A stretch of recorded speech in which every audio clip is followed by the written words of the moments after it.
Good morning. In today's headlines, the debt ceiling bill now moving to the House floor, how it cleared key hurdles last night, and what House Republicans tell us about the mood in the caucus. Some tense moments over the South China Sea. A Chinese fighter jet makes some aggressive moves at a U.S. military plane. The head of the U.S. Border Patrol is retiring. Find out when he plans to depart after over 3 decades of service.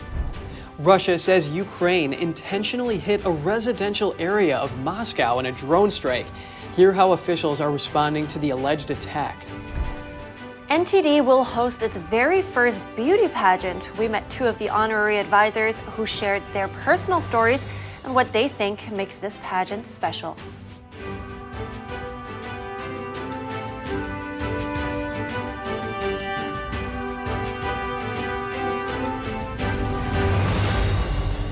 Good morning. Welcome to NTD. I'm Kevin Hogan. Good morning, I'm Evelyn Lee. Today's Wednesday, May 31st. Yeah, big news on the debt deal, Evelyn.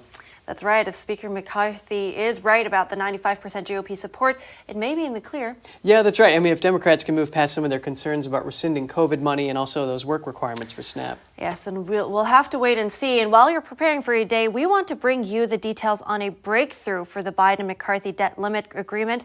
The House Rules Committee last night voted to advance the bill to the House floor in a narrow vote, with all Democrats on the panel voting no, along with 2 Republicans. What's next and why the House GOP remains divided on the deal? NTD's Iris Dow brings us the latest from the Capitol Hill. Good morning, Evelyn and Kevin. We're now just 5 days away from a potential default. And the latest development here is that the House Rules Committee has successfully overcome opposition within some GOP members to move this bill at least to the House floor. The key 7-6 vote came on Tuesday after very intense debates at a hearing about if this bill does enough to satisfy Republican demands while avoiding a default. Watch. We barely touch anything in the mandatory world in this deal. We should, of course, be addressing mandatory spending as a conference and as a Congress. We're not really. So basically, some hardline conservatives, including ones on the committee, were saying that they oppose this bill because it does not go as far as they wanted to target some of President Biden's legislative priorities, such as a student loan cancellation plan, or to cut enough spending in the government. But we're also hearing from another group of Republicans, and perhaps a larger group of them, who say that they do support this bill because it does satisfy most of Republicans' demands while avoiding a default. And here's just what they said at a late-night press conference on Tuesday after holding meetings. For the first time in a decade, spending year over year will be cut while still providing critical funding for veterans and national defense. This deal claws back tens of billions in unspent COVID funds, the largest rescission combined in the history of Congress. And this deal will lift millions of Americans out of poverty by strengthening work requirements. But on the other hand, we're also seeing that at least one of the House Republicans who oppose this bill has already come out to say that he would file a motion to vacate House Speaker Kevin McCarthy's leadership position over this deal that he has struck with the White House. And I asked House GOP Whip Congressman Steve Scalise over if he's concerned about this movement. Watch. As the bill has now passed the Rules Committee, what's your message to some of your Republican colleagues who might be wanting to join Congressman Bishop's call to vacate Speaker McCarthy's leadership? I don't think that that's where it's going. If you look at the meeting we just had, there were members this morning who were undecided, who had some very valid questions. We're getting them the information. And by tonight, they came up and spoke and said that they're now going to vote for the bill. So I think you're going to continue to see that vote grow. And now, of course, all eyes are on today's developments to see if this bill can stay on track to pass the House by tonight and if it can become law before the June 5th deadline. Back to you. Thank you, Iris. Inside the debt ceiling deal, Republicans successfully got something that they really wanted: stronger work requirements for people receiving federal aid. Well, yeah, for years, the 2 sides have disagreed about work requirements. Here's a look at the details. Democrats have conceded on a key Republican demand: stronger work requirements for those getting help from the federal government. The stronger requirements mainly involve the Supplemental Nutrition Assistance Program, or SNAP. The program currently requires only qualified individuals between age 18 and 49 to work, but the Republicans have raised that age to 54. So able-bodied recipients would have to work for at least 80 hours a month, which would be less than 3 hours per day. It's quite reasonable for legislators to say that, well, yes, we do need to extend these work requirements in light of certain truths about changes in the nature of the workforce today. Samuel Gregg is a senior researcher at AIER. He says he believes work requirements are essential for any welfare policy, and that in this case, it makes sense for Republicans to tighten the requirements. There's a recognition here that people are working longer than they once did in the past. There's also a recognition here that unemployment, especially when it comes to males, is something that has started to creep in among a particular age bracket between 25 and 55. But work requirements are controversial. Democrats generally oppose them, saying they cut people off from help. Republicans generally support them, saying they reduce dependency. Also, studies on their effectiveness are mixed, and they also pose many administrative challenges. For example, tracking whether people are working and whether their jobs qualify. It doesn't really get us out of this continuing cycle of generational poverty. The only way out of generational poverty is truly to improve upon skills and marketability in a meaningful way. J.B. Brown is an investor business coach at White Buffalo Advisors. He says he supports work requirements, but he says the impacts are limited. He says the best way to lift people out of poverty is to help them develop valuable skills. And he finds that work requirements don't achieve that.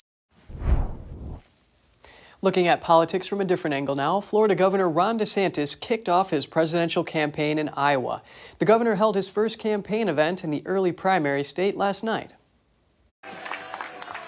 Florida governor and presidential candidate Ron DeSantis made his first campaign stop at an evangelical church just outside Des Moines, Iowa on Tuesday. It marked the beginning of a busy week that will take him to 12 cities in 3 early primary states: Iowa, New Hampshire, and South Carolina.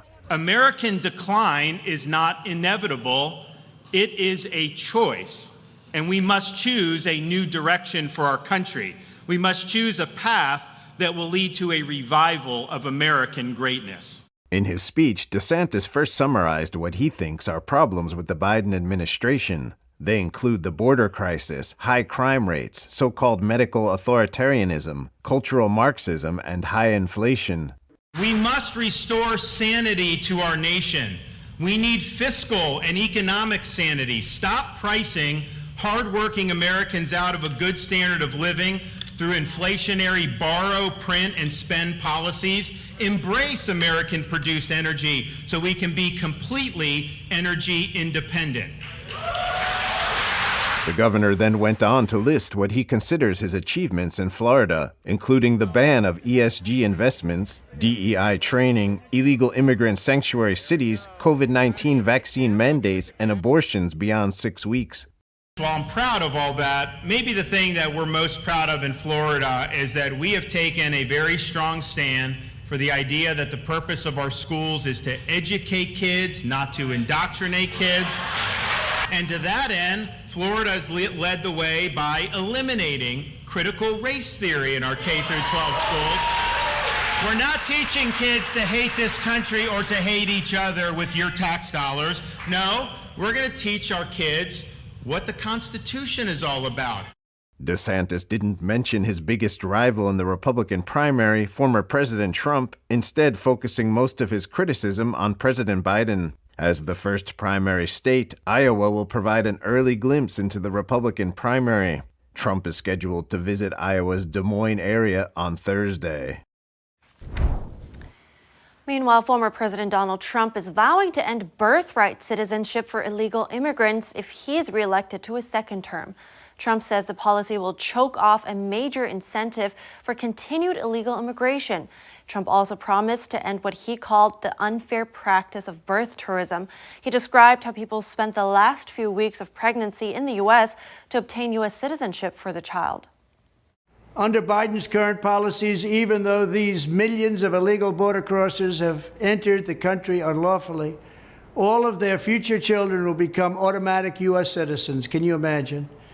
They'll be eligible for welfare, taxpayer-funded health care, the right to vote, chain migration, and countless other government benefits, many of which will also profit the illegal alien parents. This policy is a reward for breaking the laws of the United States. Trump says he will sign an executive order to that effect on day one in office. Such an executive order would probably face major legal hurdles. The 14th Amendment says that all persons born or naturalized in the United States are citizens of the U.S. and of the state they reside in. And in related news, the head of the U.S. Border Patrol is retiring at the end of June.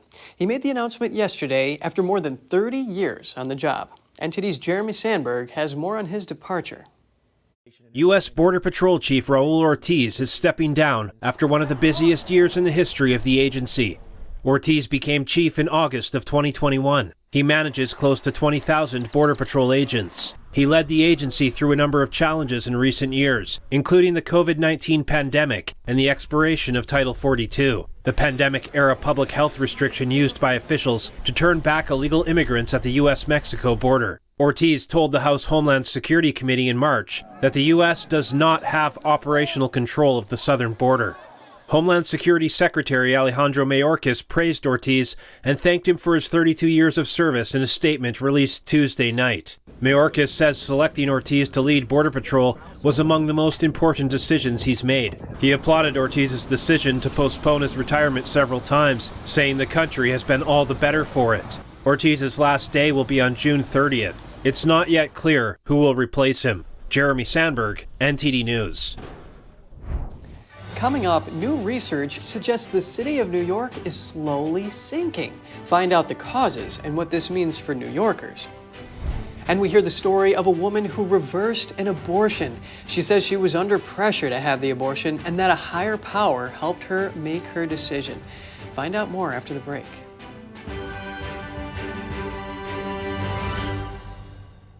Shenyun Creations, the streaming platform from Shenyun, featuring world-class dance, past programs, and all original music.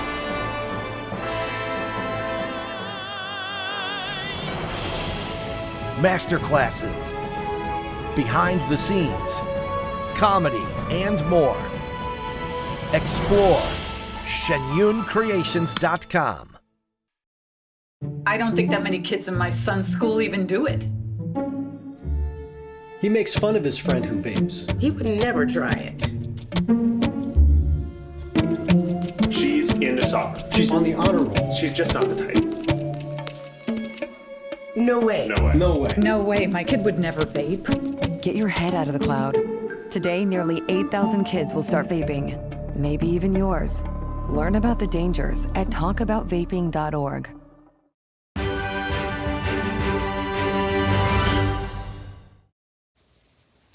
Welcome back. We're continuing with war coverage. Russia says Ukraine mounted a drone attack on residential apartment buildings in Moscow yesterday.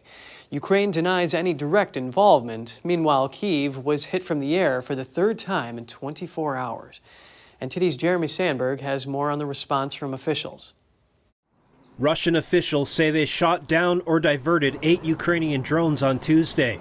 Minor injuries and damage were reported in residential areas. Russian President Vladimir Putin says the strikes are a terrorist act meant to scare and provoke Moscow. Kyiv chose the path of intimidation of Russian citizens and attacks on residential buildings. It is a clear sign of terrorist activity. There is speculation that Ukraine may have used weapons it received from the U.S. in the attack. The White House responded. I just want to be very clear about that. But look, we do not support attacks inside of Russia. That's it. Period. The White House press secretary says Russia could end its unprovoked war against Ukraine at any time. Today was also Russia's 17th round of airstrikes on Kyiv just this month alone, the month of May, which we're almost clearly done with, many of which have devastated civilian areas as Russia continues its brutal attacks. Kyiv's mayor Vitaly Klitschko called the recent attacks terrorism. Actually, in May, we have a lot of attacks to our city, not just to capital of Ukraine, also in other city, and a lot of people killed from Russian terrorists. It's terrorism. It's not a war. Ukraine denies being directly involved in the attack in Moscow. Russia's envoy to the U.S. said Wednesday that the U.S. failing to condemn the attack is an encouragement for Ukrainian terrorists. Jeremy Sandberg, NTD News. And now some short headlines from around the world. A Chinese fighter jet carried out what was called an unnecessarily aggressive maneuver near a U.S. military plane last week. The incident unfolded over the South China Sea in international airspace. The U.S. Indo-Pacific Command said the Chinese jet forced a reconnaissance plane to fly through the jet's wake turbulence. A North Korean satellite launch today ended in failure. The rocket's second stage malfunctioned, sending the craft plunging into the sea.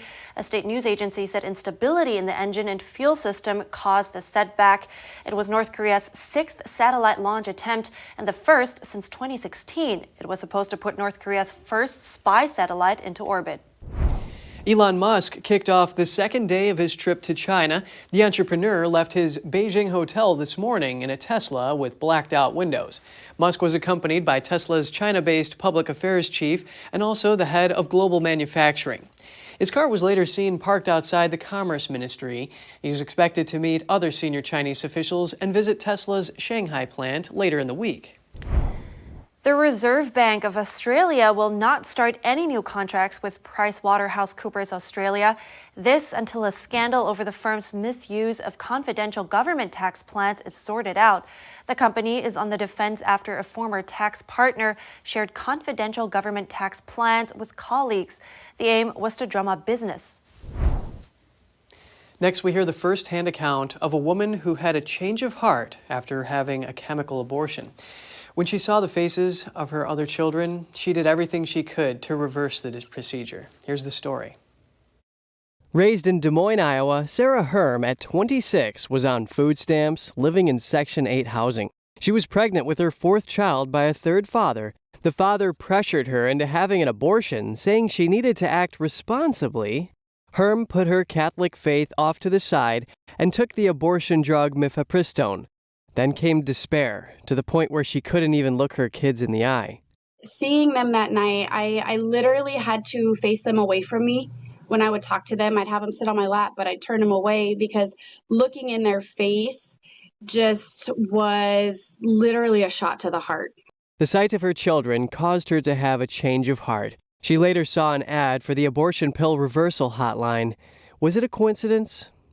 Looking back now, I definitely do feel like God was really helping me and guiding me along my journey. Like, I had thought he had just left me high and dry. I was on my own. I was like, is there even a God at this point, But I feel like he was setting things in motion. She called the hotline. They told her not to take any more of the abortion drugs and connected her with a physician. And I went, we did another ultrasound. He was less excited about the heartbeat activity that they were with yesterday. But he said that there was enough of a heartbeat detected that we would be able to proceed with the regimen of reversal, which the regimen is just high doses of progesterone. And at the time he opted for injections. So we started with the progesterone injection that day. The doctor said the reversal might not be successful, but Herm was determined. She needed to know she had done everything in her power to have the baby. Weeks of treatment went by, and then she got good news. She was likely to carry her baby to term. I was very happy to have him, and he was just so perfect and chunky and healthy, and all he wanted to do was just be like right on top of me doing skin to skin. Luckily, Sarah and Isaiah were spared from the life-threatening complications of the abortion drug. The experience changed her perspective on abortion, and now she says she's unapologetically pro-life, but from a very compassionate standpoint. New York City is slowly sinking. That's according to some new research. It shows the island city is slowly sinking under the weight of its skyscrapers, homes, asphalt, and large population. Here's NTD's Costa Jimenez to tell us more. More than 1 million buildings are spread across New York City's 5 boroughs. According to the calculations, those structures add up to more than 1.5 trillion tons of concrete, metal and glass. Despite being a very slow process, lead researcher Tom Parsons of the U.S. Geological Survey says parts of the city will eventually be underwater. It's inevitable that the ground's going down, the water's coming up. At some point, those two levels will meet, but I just am not able to give you a date. Using satellite imagery, the research points out the massive weight of the buildings contributing to what is known as subsidence, which makes the city sink at a rate of around 1 to 2 millimeters per year. Some parts of the city are more at risk due to varying compression levels and density of the soil. We have different kinds of soils across New York City, including artificial fill that was put in to enhance some of the land areas, and that can sink just under its own weight because it's so poorly consolidated. And if you build on that, of course, that exacerbates it. But Parsons adds that there is no need to be alarmed just yet, as it will likely take several hundred years before New York becomes America's version of Venice. Costa Jimenez, NTD News. And New York City isn't the only place that's sinking. There's quite a few places around the world, including San Francisco and Indonesia. Yeah, and in Indonesia, the government is actually planning on moving from its current capital, Jakarta, to a capital on higher ground on an entirely different island, and construction's already underway.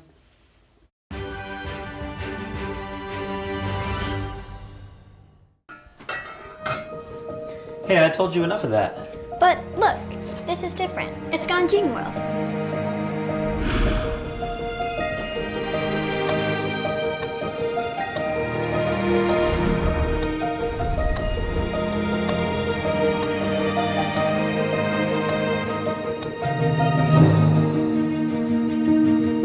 Ganjing World. Family-friendly entertainment.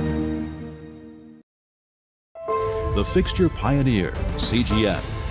Professional AI intelligent fixtures. All-round integration of 4 systems. High precision, high durability, high quality. 2-micrometer repetition accuracy. More than 80 patent certificates. ISO 9001 approved. Precision clamping to meet your every need. CGM has it all. Pride of Taiwan, CGM.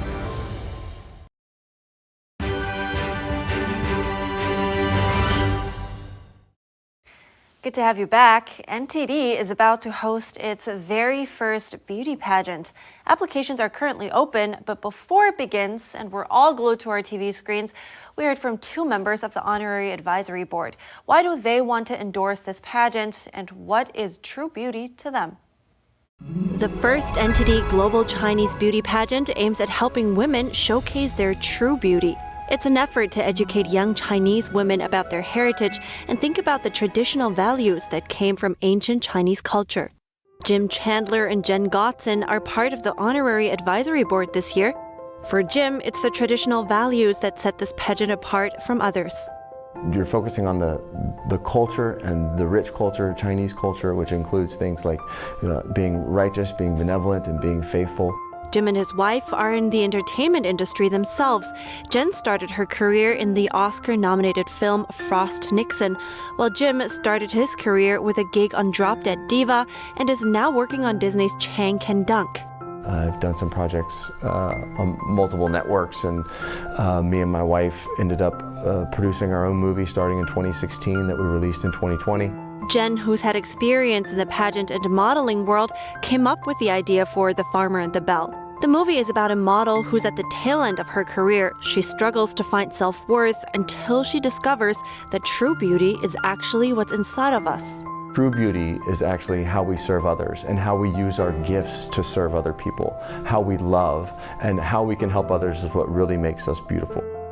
Our first line is about inner beauty, which is why we're so excited to be here with the pageant, because it's the same foundation of core values. It worked out so well that they have created a franchise and a sequel, and it's a family affair. And are you going to be in the sequel? Yeah. Oh my goodness. And now Jim thinks the NTD Beauty Pageant will give the young women an opportunity to showcase their true beauty. We really show people how beautiful we are by showing acts of love. Because there can be somebody who may not have the same aesthetics as somebody else, but who has such a beautiful spirit that you can't help but be attracted to them. And it isn't because of their outward appearance, it's because of what they have inside their soul, their spirituality, their kindness, their gentleness, their peace. Miss NTD will be judged on 5 essential inner values: morality, righteousness, propriety, benevolence, and faithfulness. For Jen, one of these things take the spotlight. I think benevolence is the strongest point because it's about kindness.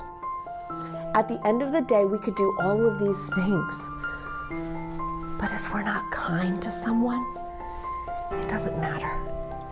The grace when someone walks up on stage and they answer a question, the politeness when they meet somebody passing in the hall, and the gentleness when they see someone serving, even as a custodian. The love and the kindness really sets someone else apart.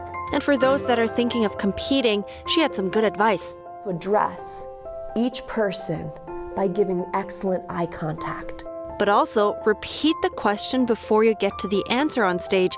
This will give you time to think, and above all, have fun. What an interesting take on a beauty pageant. I'm excited to meet the contestants. Yes, I know it is. And they're judging on the deeper qualities of a person. Yeah, qualities that don't fade over time. Ah, that's true. All right, we're going to end the show here. Write us, as usual, at goodmorning@ntd.com if you have anything to share with us. Thanks for watching. I'm Evelyn Lee. And I'm Kevin Hogan.